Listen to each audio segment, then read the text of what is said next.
Welcome back. For many of you, this might be the first session of your day, but for those who have already started with us, welcome back to the third annual Black Family Homeschool Educators and Scholars Virtual Teach-In. We are here for the session, Our Culture is Our Cure, led by no other than the wonderful, the fabulous Queen Taese. Queen Taese, also known as the Queen of Black Homeschooling, is an award-winning master educator for 25 plus years, a 3-category best-selling author, international keynote speaker, curriculum developer, Black homeschool educational consultant, and a visionary who is a trailblazing businesswoman and homeschool mother for over 25 years. She has taught over 80,000 hours through homeschooling her own 7 children and countless others, as well as worked directly with over 50,000 Black children and families in diverse settings. Many of you know Queen Taese as being the founder of the Liberated Minds Black Homeschool and Education Institute, which became virtual due to COVID, but also has been a fantastic in-person experience for folks prior to COVID-19. And hopefully she'll talk about if the expo will be returning in person. And it just celebrated its 10th year anniversary. And Queen Taese was a speaker in our inaugural Black Family Homeschool Educators and Scholars Teach-In in 2020. And she was also with us last year. So we are thrilled to have none other than Queen Taese with us this 3rd annual virtual teach-in. Welcome, my dear friend. So good to see you. Greetings, everyone. You look great, Khadijah. Oh, you too. I love you so much. So good to see you. So I'm gonna disappear. Oh, it's all right. You're not going anywhere. You're gonna be right there. That beautiful energy. I just want to say, just giving thanks, for everything. And I know how hard it is to put these conferences together, but we get it done. And I just want to congratulate you for that as well. All right, beautiful. So greetings, everyone. Let me pull up this presentation. I first just want to welcome y'all, right? Because I'm not really a PowerPoint type of sister. I use them because it's just a great way to kind of, share a narrative. But I want you to feel free to put your cameras on. I feel like I need to see your faces. It's so hard not even to be close to anyone and touch everybody like we normally are in conference. But if you feel comfortable, you don't have to, but I definitely love to feel that energy in the space. In addition to that, I just want to welcome all of you for taking this leap, for being on this journey. It's such an honor to be on this journey with you. And so one of the things that I really love is building community, which for me is building family, because true community functions as family where we work together. I always say teamwork makes the red, black, and green work. I see Mama Nikki with her red, black, and green heart on the screen. So anyway, let's get started. I'm going to pull up. Can I share my screen? I guess, Mama Khadijah. Let's see. Yes, you should. You should be able to. Okay. All righty. Well, once again, I just want to say, much gratitude. I want to just take that moment to give thanks to the whole Black Family Homeschooling Educators and Scholars team, because I know it takes a team to make this all happen. I want to say Madasi to all of you, like I said, you and your families for taking the time to be here today. And just for, just allowing me to show up here in this space and to share my words for all of you. And greetings. I want to say, let's get it. I want to keep the energy high. So if you can type in the chat, how you're feeling. Is your vibration up? Are you ready to do this?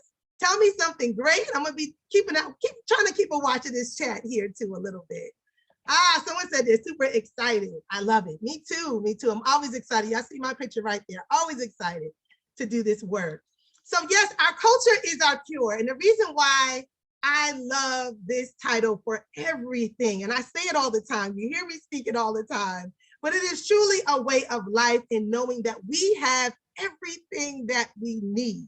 And sometimes, others will allude that we need, so many other things that are really unnecessary. And a lot of those things are distractions. So if we really dive into the true bioenergetic rope, we will dig into our true power and our connectedness of not just to each other, but to our roots and to our ancestral past. So I want everybody to come with me on this journey of our culture is our cure. So yes, Africa is more than just a continent, y'all. It is the source of life and civilization. Y'all hear that? It is the source of life and civilization. And you know what they say, when you want to know the truth, you go to the source. So let's go.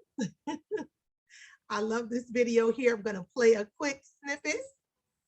Play as much as I'll take it back a little bit, and then I'll fast forward.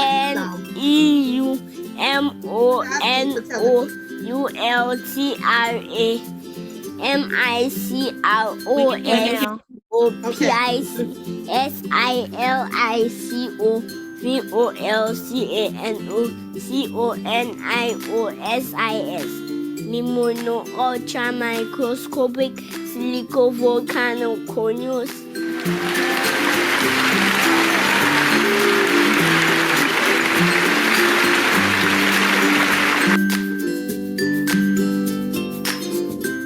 Hello guys, we are learning about our solar system, and it's made of the sun and our planets that rotate on the sun. Mercury is the first planet from the sun. It's closer to the sun, and it's too small. Venus is the brightest planet in the solar system because it has too much carbon dioxide. Now Earth is the third planet from the sun. It has one moon, the natural satellite. My name is Alfred Nieba Otu, and Neo Manye Otu Alfred is my son. I got to know of his unique abilities to learn and retain as much information as possible, perhaps very early, before he turned 1. It's like when he's learning, he doesn't get tired. The 7 concepts, mention them, start again. I'm going to jump a little bit towards the end since we played the middle part already. So therefore, let's see. Energy is the ability to do party. 1. Ronaldo. What is his first name? Cristiano. What we have been advised to do, and we consciously do, is to allow him a lot of space to feel free and to play as much as possible with his age mates and all those things. Tell us your name. Dr. Kwame Nkrumah, Captain Planet, Neomanye Otu Alfred. And what class are you in? KG2R. What do you want to become when you grow up? An astronaut. An astronaut? Yes. When you're an astronaut, what would you do?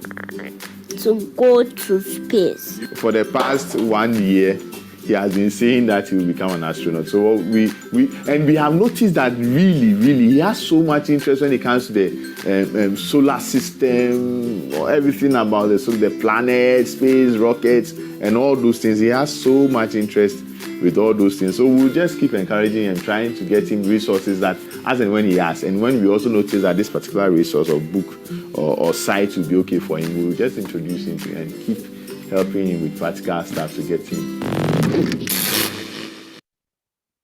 All right. X out of that. So I am, hold on 1 second.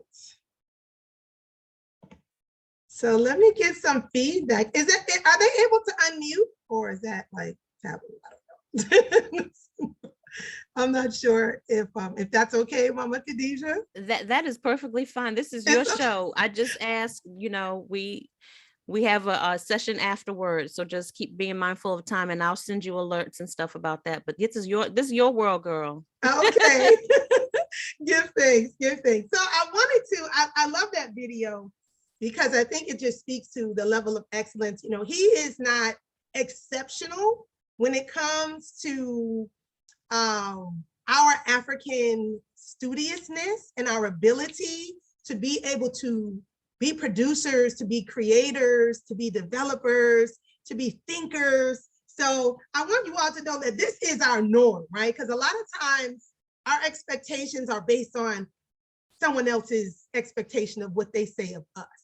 And so we have to carry an expectation where we know that our children are great, right? There's no distance between us and their greatness, between them and their greatness. It's all one, right? So I want to just ask you if anybody wants to share, what are some of the things that you heard them say in terms of that really helped to drive his passion? Anybody want to share? Hi, Queen. It's Mama Nikki. Hey, Mama Nikki. Giving him the time and the space to play. Yes. In his imagination. Yes. That is number one. Yes.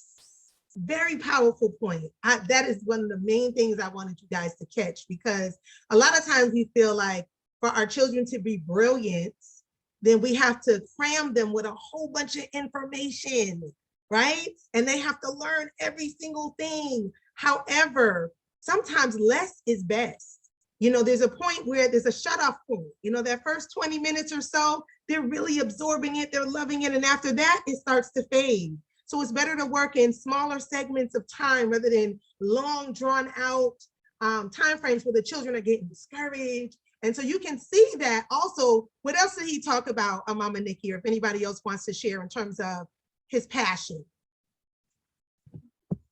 Giving him things that he's interested in. Absolutely, absolutely. Making sure that he was connected. See, a lot of times we can pull out our children's greatness by connecting them to the things that they love. And did you want to say something, Mama Naya? Is it Naya? Yes, Nia? Queen. Hey, I was going to say, greetings, along sis. the- How are you? I'm doing well. How about yourself? I'm doing Blacknificent now. I was like so tired from last night working, but I'm great now seeing all your faces. That's awesome. I'm along the lines of what the other young lady just said. Just following his passion, you know, like this is Yes. obviously a child that's going to soak up whatever, but, and, you know, I guess there could be the temptation to be really rigorous about that, to like exploit that or maximize Yes. it in some way, Yes. but instead letting his interests lead the journey there, I think is really cool. Absolutely. And you can see that even though he was being asked questions, he was still keeping to his, it was like a rhythm he had, right? Even when he was asked to spell things, he had his pencil and he was banging it on the desk, which we see a lot in like the spelling bees and things like that, where, you know, there's a rhythm that he has, and that rhythm is connected to our bioenergetic, you know, inner divine selves. And so making sure that our children have the opportunity to play, because there's so much learning that happens through play as well. And also just the nurturing time. I'm going to pull back up this presentation, so because I know my time is limited and I want to make sure I cover everything that I wanted to during the time frame. But let's see here. Madasi, for both of you sharing, I appreciate that greatly. Let me X out this here. Back to that. All right. There we go. All right. So, as you know, I always say our culture is our cure, but I want you to know that our life is our curriculum also. The universe is our classroom. There's no limitations to what we can provide for our children. The limitations that we have are the limitations that we put on ourselves, or our lack of ability to want to homeschool ourselves as well and continue to go deeper. And so my whole thing is always deeper learning. Deeper learning is very important, where we're not just educating our children on the surface, but we're giving them substance and we're connecting it to meaning in life, right? We're connecting it to things that matter. And so one of the things I always like to start with, no matter where I am, is I love to start with the family mission statement first. My sister, Dr. Blackwood, she says the legacy statement, and I love that. You know, it is the building blocks of our legacy. And this is exactly how I see it. Now, this is a tree that really represents what I feel inside about the mission statement, about the legacy statement. The roots are our ancestral foundation. And this is kind of a template, and it's kind of a glue to help to keep family unified, together on the same frequency in the same space. Because a lot of times, you know, children start to go off, everybody has their different talents and gifts and things they're interested in, but there should always be a cohesiveness. And you have children that sometimes stray from the mission of the family, there should be a common goal. And that common goal is to uphold the morals and the values and traditions that everybody has learned, and that has kept the family tight. So the roots are our ancestral foundation, right? Tapping into our ancestral ways and learning more about that and what that means, and our direct lineage too. When we say ancestral, we don't always have to go back 1,000 years. Sometimes we can just go back a generation or two, and we can begin to piece things together in terms of what was the glue for our family. The trunk is the core. That's my favorite part, y'all. The trunk is the core, which consists of our foundational principles, such as our morals, our values, our traditions, and our spirituality. These are often not brought up when it comes to homeschooling or when it comes to educating our children, period. We hear everything about the academic subject, but this is the character development. This is the spiritual development. And so we want to make sure that when we are creating a curriculum, we are adding principles for each and every one of these, right? Each and every area. So I'll ask just someone, you can just come on the mic and just share. Give me a foundational principle here, a moral, a value, a tradition, or an aspect of spirituality that is very important to you. And even if you've never thought about it, think about it right now in your household, that everyone be on one frequency. Just shout it out. One thing I'm trying to incorporate is our belief that every person is an expression of the higher power, the higher being, Yes. or the divine. So when we are studying other cultures, we are studying them as like a collective expression of the divine as well. And just sort of Okay. using that to like bring value to like each person, each culture, rather than, the way it's taught in more Western education. Absolutely. And so one thing that's really important with that is you look for, different creative activities that are going to reinforce that.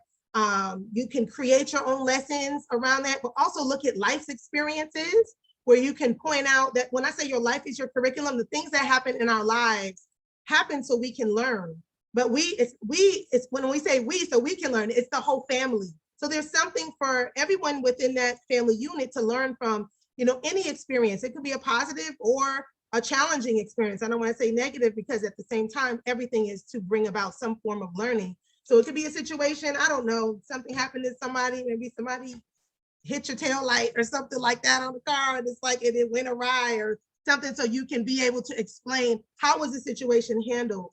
All of this talks to morals, character, values, maybe speaking about, was the person kind, was the person irate? And even though the person may have been a certain way, attributed to some of the things that the pains and the situations that people are going through, and not always just attributed to that's a horrible person, right? Sometimes we're just going through things, and everyone doesn't have the means and the methods of that healing process.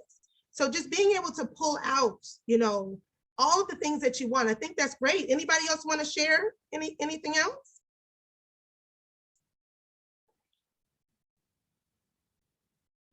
Okay, so the branches represent each family member's contribution in divine purpose. So we know as a family, everyone comes with their own divine purpose, but that divine purpose is somehow intertwined with everyone else in that family's divine purpose, right? Because no one is alone. No one is just, a person on an island. When one person succeeds, when I hate when people say, well, I'm self-made, I'm a self-made this, self-made this, no such thing as that.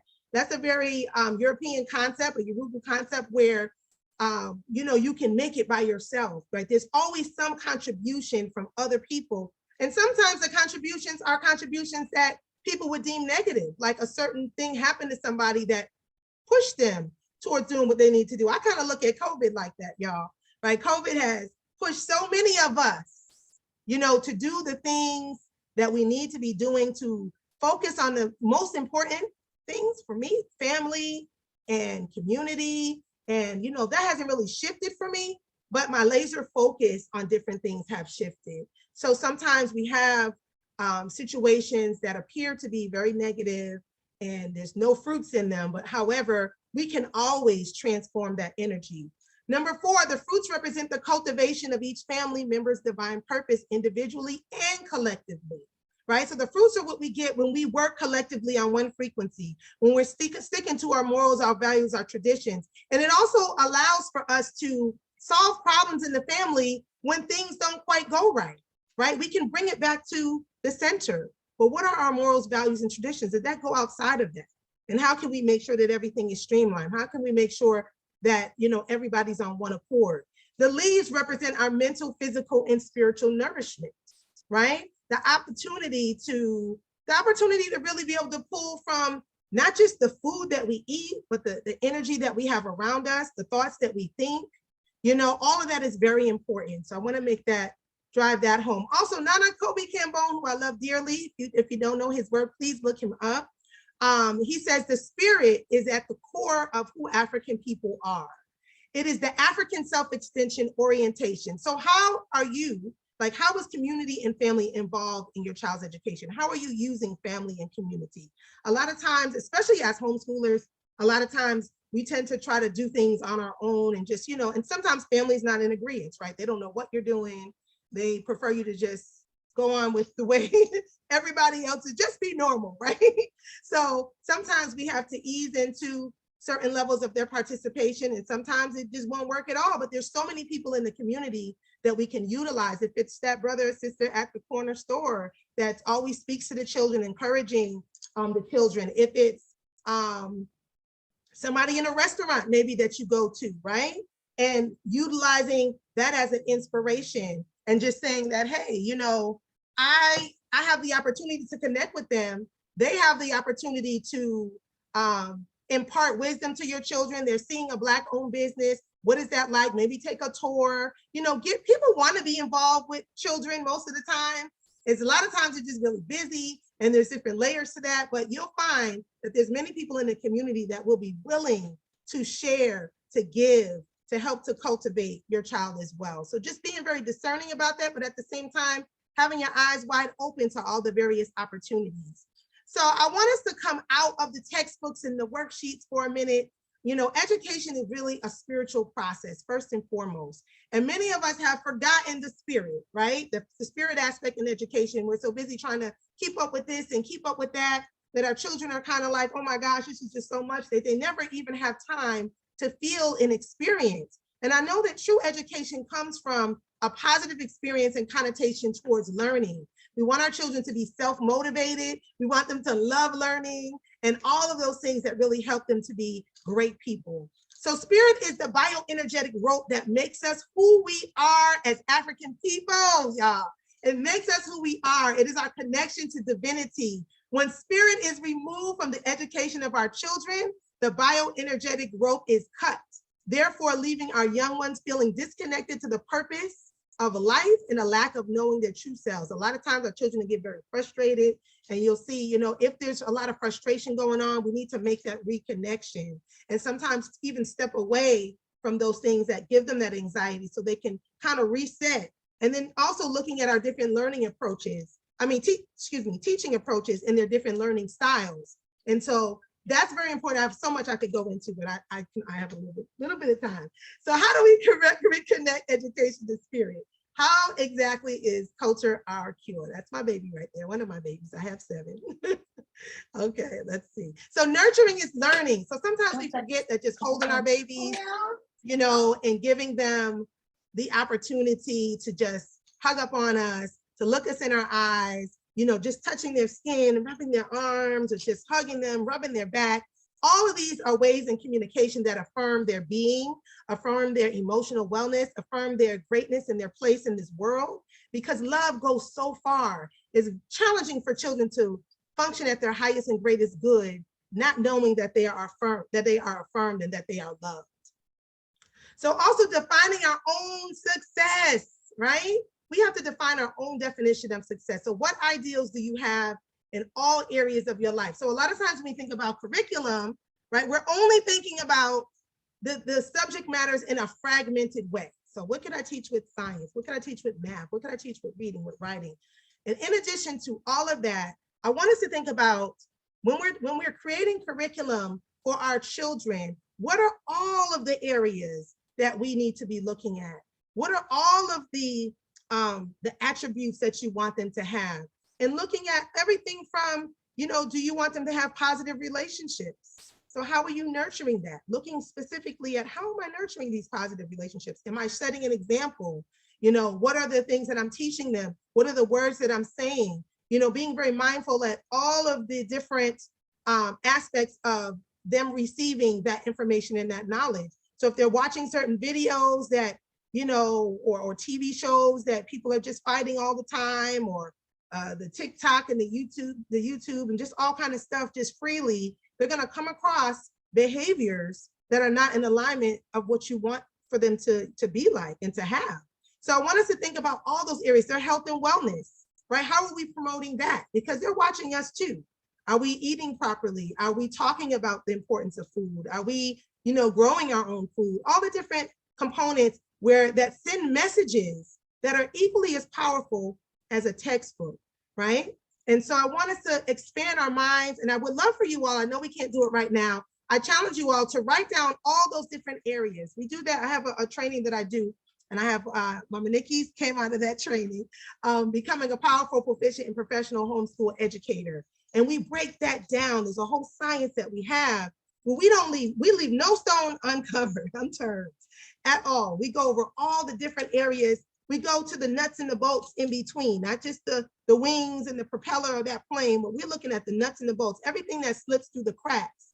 We talk about their emotional wellness. We talk about their confidence levels. We talk about their social environments, you know, all of those different aspects that help to make the whole person. So I want us to look at what is your daily regimen?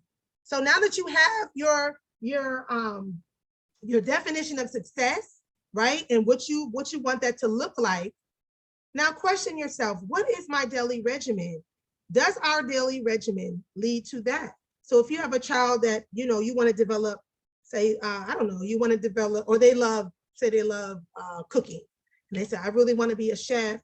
Or even if they don't say they want to be it, the bottom line is you see a gravitation towards it, right? And you want to nurture that. And you'll nurture the science through that, and the math through that, the reading through that. There's a lot of things we can nurture through what they already enjoy, just like you saw here on the video. And so being able to, you know, really look at what happens from the second we get up. What's the ritual? What's the regimen? What's expected that is continuous and that is non-compromising? So do your children have to read a certain amount a day? Do they have to get up and exercise? Do they have to get up and do their meditations or their prayers? Do they have to, I don't know, write in a journal? Do they have to make sure if your child loves cooking, you know, are they going deeper into those things that they really love that you know can help to keep them inspired on this educational journey? A lot of times we have these lofty goals of what we want to see for success for our children and for ourselves. But there's no regimen that we have going on that points to that as an end result. So if we know they need discipline and focus, what aspect are we developing discipline and focus each and every day? So breaking it down to those fine-tuned details are very important. So I challenge you all to do that, to sit down and write down, okay, so no, really, I want this, but what am I doing every day to learn? I want my finances to be better, but am I studying? Am I taking even 30 minutes or 15 minutes a day or an hour a day to study more about what I need to know? Even as a parent, we are still, you know, I feel like parenting is a reciprocal relationship. So they've come here to teach us too. Also, I want to give an example of some of the daily regimens that we use. This is my son, Tavon. He is 25 now. And I give these personal examples because a lot of times people will look at me like, first of all, you don't even look old enough to have all these children. And second of all, I don't know if you're telling the truth. I know that comes up in the back of people's heads sometimes. So I want to give some of my personal experiences. I think that always rings home with people about some of the daily regimens that we did. And so one of the things that we do is, you know, we get up, we have our water, we have fruit, we do our exercise, we do our meditations, we give thanks to divine spirit, to our ancestors, because I feel like gratitude is really important for all of our success, and our children need to always stay in gratitude. So we have a bowl of amethyst beads, and they have to put one bead in the next glass bowl until it's complete, and they have to give, I think there's 117, I forgot how many amethyst beads are in there, but each day they have to give 117 gratitudes, right? And so this is important for them just to remember you know, when you wake up, we're not just jumping into the day. The first thing is just to come with balance, you know, except for my little one, he wakes up on 100. He's like, okay, I said, wait, bring it down, bring it down. He's the youngest, my 9-year-old. So, so anyway, with Daily Regimen with Tavon, what we did is we really, once we knew that was his passion, one of the first things I did was internship, right? Because it sits him here on the plane. He became a pilot at 16. He's still a pilot now. Now he runs on one of the biggest pilot training companies in the US. He's 25, and everybody who sees him always thinks he's like a teenager visiting, and he's the one in charge. So he still looks very young. But anyway, so this is him here. I look for opportunities high and low. I suggest many of you know what your children are interested in, and you really can develop their discipline and their focus in life through the things that they love. So what we did with him, we looked for internships. He had an internship that we got for him, but also when I say we, I mean the community as well. So nothing was ever done. It's not just us, it is a we, because you have to broadcast what your children are doing. Don't feel like you're bragging, you're this. No, man, love on them babies. Love on them babies and tell them, yes, my baby is doing this, and let me tell you, right? Because the more we share about them, the more they hear us share about them, the more they feel better about themselves. But also, the more other people will create opportunities for your children. They'll call you up and say, hey, you know, I heard that this is such and such is going on, and I talked to him about your son or your daughter, and they said you can call him anytime and come by. And so, and the children will also begin to take this on. So his first internship was an internship that I found, but the second one was an internship that he found on his own, right at the aviation school where he was going. So all Black aviation school in Atlanta. So if you're not familiar, you can look it up, ACE, Aviation Career Enrichment. It's one of the oldest Black aviation schools for our youth. It's almost 40 years old. And so if you're in that area and you're interested, definitely look them up. I send them some love right now. So also keeping him in the company. You can see everybody here is into aviation. Does everybody want to be a pilot for a living? No, this young sister to the left of him went on to become a pediatrician. And she never wanted to be a pilot for a living, but it developed her science, her math, her critical thinking. So sometimes if our children are in one area and they enjoy it, it doesn't mean they have to do it for the rest of their life. But let's begin to dissect and break down what skills are they pulling from this experience. And that determines whether it makes sense, whether it's worth you running around all day and making sure that they get what they need. The same thing with my other daughter. She is, I'm keeping track of the time, Khadija. I had to look. Okay, she also, she became the youngest comedic yoga instructor in the US, in the world really, under that system.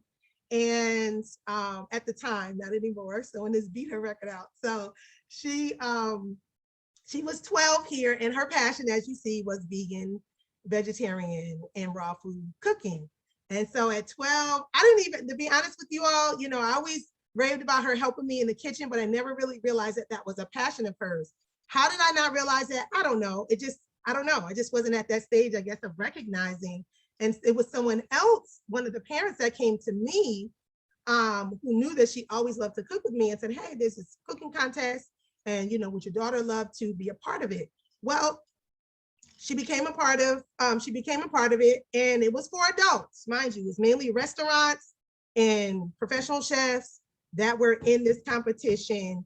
And so sometimes you will try to open up doors for your children, and people will say, no, they're too young, right? But at the same time, they have the opportunity, if you keep talking, and sometimes you can make it work. So we did.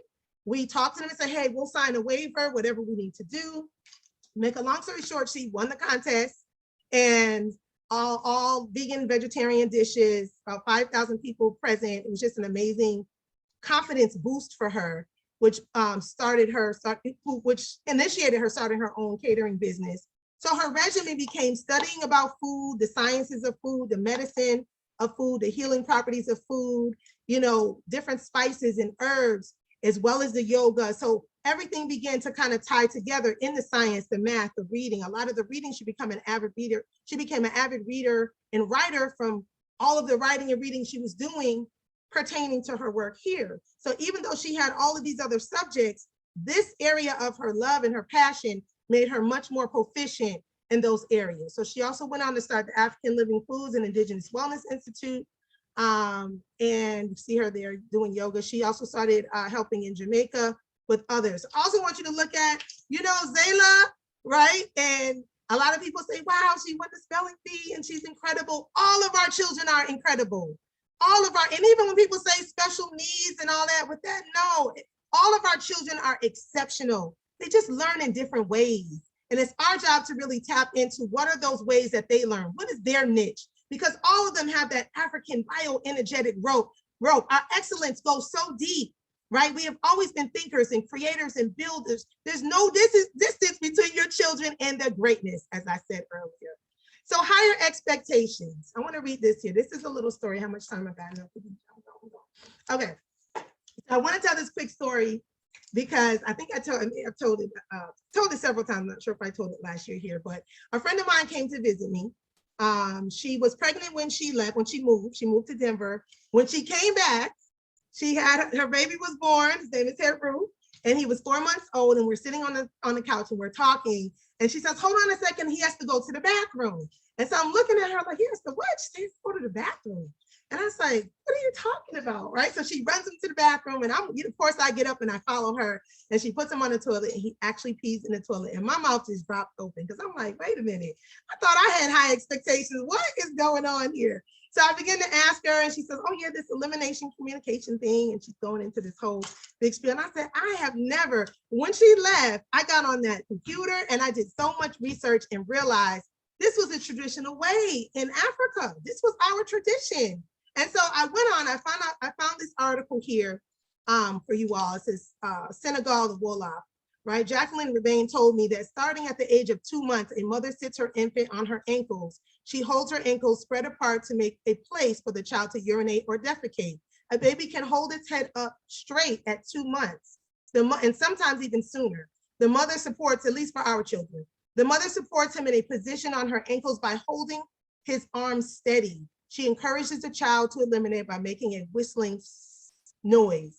A mother does not compliment her baby when he has eliminated for her. She often passes the time chatting with other women during the potty process.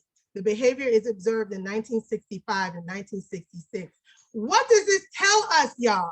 Like, what are they telling us? Our babies need to be potty trained at 2 or 3. Our babies need to be walking by this age. Our children learn in stages, and a lot of it is based upon how we nurture them, how we communicate with them. You see here, the baby doesn't get cheers every time that he or she goes to the bathroom. It just becomes a part of, excellence becomes a part of the normal way, right? So we have to, yes, we can celebrate our children, but however, when we have high expectations, but we have to also give them the tools to meet those expectations. Let me bridge that gap right there, because sometimes we have high expectations, but we're not giving them what they need. So if the children are not meeting those expectations, it means we have to go back and revisit our method of what we're doing. So the density design system is a system that I use. Got a couple more minutes. I'm gonna kind of speed through now because I'm at the end, but making sure that we're understanding and incorporating our symbols. We have many cultural symbols throughout the world. Our children need to see these symbols. They need to know what they mean because it ties them to who they are, right? From, you know, indigenous people throughout the world functioned off of symbols for so long, and we still do. And there's been a disconnection between our language, our symbols, our names, our culture. But you know what? That bioenergetic rope, y'all, it still keeps us connected in a way that our spirit is strong, that we are still pushing through, that we are here today saying, nah, man, we homeschooling. We are taking control of our children's education. We're in the driver's seat. We're going to do this. And y'all know some of us, I know for me, I started out, I didn't know I didn't know what to do. I didn't have a format. I didn't have anybody to guide me. This was 26 years ago, right? There was nobody to tell me, and everybody was like, what is she doing? What is she talking about? Homeschooling, what is that? Her children are not superstars. They're not in movies. How's she talking about? You can't do that. So I had to do, sometimes we got to do our own research, and we have to dig to find the information we need. Just like we found out about homeschooling, we can find the information that we need. We can find the resources that we need, but it takes time. And we do have to commit that. That's part of the homeschooling process, making sure that we take time. So this symbol here, it symbolizes the measuring stick. It's an adinkra symbol. There's a great book called, I think it's called A Dictionary of Adinkra Symbols by Bruce Willis. Not Bruce Willis, the actor. But it's an awesome book. It has a lot of adinkra symbols, but I'm sure there's a lot of other folks out as well. But it's a symbol of examination and quality control, right? The symbol stresses the need to strive for the best quality, whether in production of goods or human endeavors. And then this symbol means heat. I love this one too. He who does not know can know from learning. A symbol of knowledge, lifelong education, and continued quest for knowledge. Knowledge never ends, right? Let me see time. All right, I'm keeping up these. Let me go back. Okay, so these are just some different, what we talked about a little bit. I don't think I have to go, we don't have much time. All right, so activating the DNA. This is what we're talking about, right? The activation, the education engagement is very important. So I want you to think about how can we make it fun, but how can we make it purpose-filled, right? Watching certain things and repeating them, right? They can, the call and response. Also, interaction. Most children learn best through some sort of interaction. So if you're just throwing your children over here on something to do and you're never interacting with them, that also lets, or you or whoever else is a part of that process. And it's not just for those who homeschool, but also who officially homeschool. We should all be homeschooling no matter where we are. Your children are in public school, private school, we still have a responsibility to create that curriculum for what's most important to us as well. Play, as we heard in the video, play is very important. They have to have time to free up. They need to get outside. They need to experience nature. They need to run in the yard. They need to climb trees. They need to do cartwheels in the grass. Very important. Also taking their shoes and socks off, grounding themselves in the earth, right? Proverbs and riddles and symbols. Proverbs and riddles are powerful. Riddles are a lot of fun because it gets the critical thinking going. It also gets them laughing, they're thinking, I don't know, what about this, what about that? And the Proverbs, it deepens their level of wisdom and connectedness to real things in life that have always been. Proverbs never change, right? They're like timeless. And our African Proverbs bring so much wisdom, just one proverb a week or one a month that you focus on, right? My child pulled that on me one time. We were doing people who share with others are seldom hungry. That was the African proverb we were working on. And one time he was asking me for something. Y'all know how when you get something, your children always want it, and we always give it to them. And finally one day I was like, no, man, I'm keeping this myself. I give y'all everything I want. I want this for myself. And he said, well, Mom, people who share with others are seldom hungry. So sometimes they'll turn it back on you, but I guess that's a good thing. Also storytelling, right? Listening to various stories, but also letting them do their own storytelling. Gets their mind and their creativity thinking, project-based learning, song and dance and rhythm, incorporating that in your learning, rituals and rites of passage, connecting with elders. Oh, so important, connecting with elders, unit studies, internships, apprenticeships. So the information age, I want us to always remember that, yes, we have so much information right now that we have access to, right? But do we really need access to all of it is the question. Do we need access to all of it, right? So deeper learning is that's what I live by, right? The transformation and the interconnectedness and the purpose and the meaning of knowledge. Like I say deeper learning versus higher learning. That's not a play on like, don't go to college.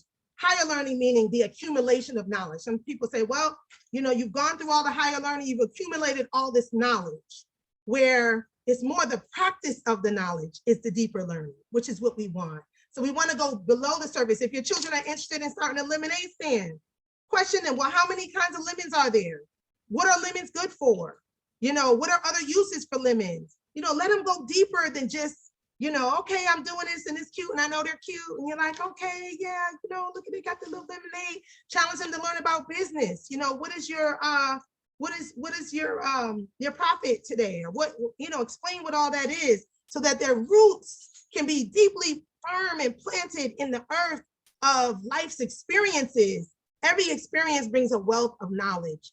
So the question becomes, do we need an overabundance of knowledge or do we need pertinent knowledge? Right? It's not about right now, so everybody's so happy to have all this information, but are we using the information? it's great to know, you know, you see a lot of things passing on Facebook and Instagram, and then bus stops, you looking at the billboards and wherever, it's like, oh, great, you know, black facts. The black facts are great, but how can we apply what we're learning? How can we take from, if we're learning about a certain hero or shero, how can we apply that to our lives? What did we learn? Doesn't mean we agree with everything. It just means that there's something to learn from it. So the power of definition, being able to define things for ourselves, right? Defining things for ourselves. So a lot of times, even I think my son had said to me one time, he said, oh, that's a such and such, that's a such and such tree. I forgot, this was so long ago. I can't remember what it was, but he was looking at the shape of the leaf. And my daughter was like, no, that's not, that's a oak tree, or that's what. And I said, well, hold on. He can define, just like there's many different names for different herbs and different places. There's many different names that we have to give our children the power to redefine, because most of the names that we say are not names that are in alignment with us. When we say Monday, Tuesday, Wednesday, when we give the months of the year, we are doing a libation to all of those people, because we're calling those names. You going down Columbus Avenue, meet me on Columbus Avenue. That's like a libation. You calling that name and that energy forward. So we can rename things. We can rename phrases, you know, and we can give ourselves that power to unplug from and disconnect from a lot of the technology. And it's not just the artificial intelligence that we need to utilize, it's the ancestral intervention. So let's turn that AI into that ancestral intervention for us. And the most liberating feeling in the world is knowing that your children are optimizing their brilliance with joy, happiness, peace of mind, while you thrive in yours too. Our culture is our cure. That's up right there. Yes, I made it in time, Mama Khadijah. You did that thing. Great. Awesome. Beautiful presentation. As always, Queen. We love you so much. You're such a blessing and such an asset to our community. And so I want to encourage everybody that's on this call right now. If you have any questions, Queen Taese has a marketplace that's on the teaching site, and I'm sure she'll drop some links. I saw in the chat, Queen, where someone was asking for your daughter's the title of her book. I know also that you had mentioned, even if you can share the link that you opened with in your marketplace, if you can put those things in the marketplace, if folks can head over there. Thank you, y'all. I love y'all so much. I'm just so proud of all of us, because, you know, it's not easy, but we didn't expect it to be easy, right? So we're here, we're together, we're doing it.